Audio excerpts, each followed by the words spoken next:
Okay, today I'm going to talk about very simple topic, and most of the students already know those, but as it's a part of the IGCSE syllabus, I'm going to discuss the very first topic of your chemistry syllabus, that is the state of matters.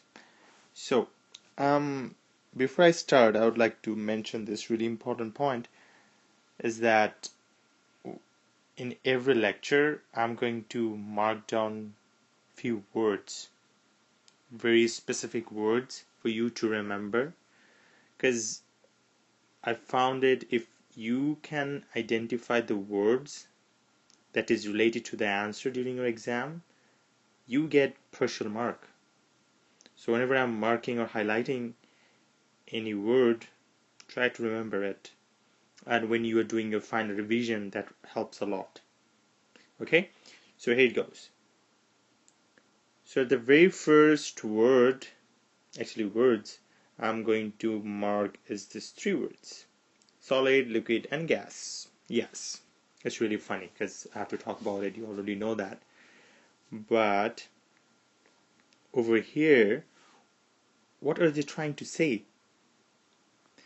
For this, I'm going to zoom in to this diagram. So you can see we have solid, we have liquid, and we have gas. And from these diagrams, what can you say? There are two things you have to know when you talk about the structure of solid, liquid, and gas. That for the solid, the particles are closely and often regularly packed. This is the word you have to know. Let me highlight this. So the word should be packed. And the only movement the particle have is vibration. So you have to know these two words when you're trying to explain the state of matter.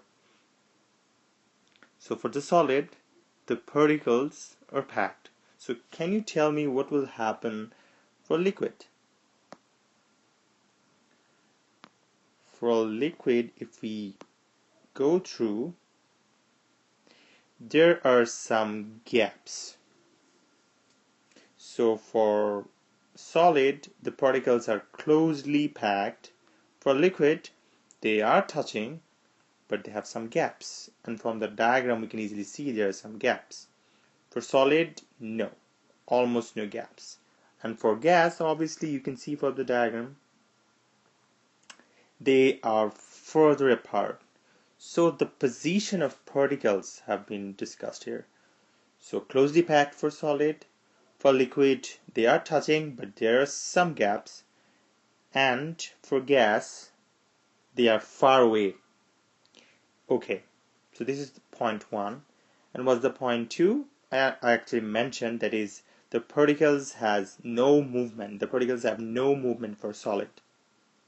But for the liquid, the particles can move. So the line is the forces between the particles are less effective and the particles can move. Okay, so that gives us another word to remember, that is the force between the particles. So for the solid, it has strong forces. For liquid, the force is less effective. And for gas, there is almost no force. So actually, three things we have to remember. Number one, how the particles are packed, how they are touching each other. Number two will be their movement. Like for solid, they can barely move. For liquid, they can move a bit. For gas, they are just far away and they can easily move. And the third one will be the force between the particles. It is strongest for the solid and the weakest for the gas. And I guess this page talk about actually these important parts.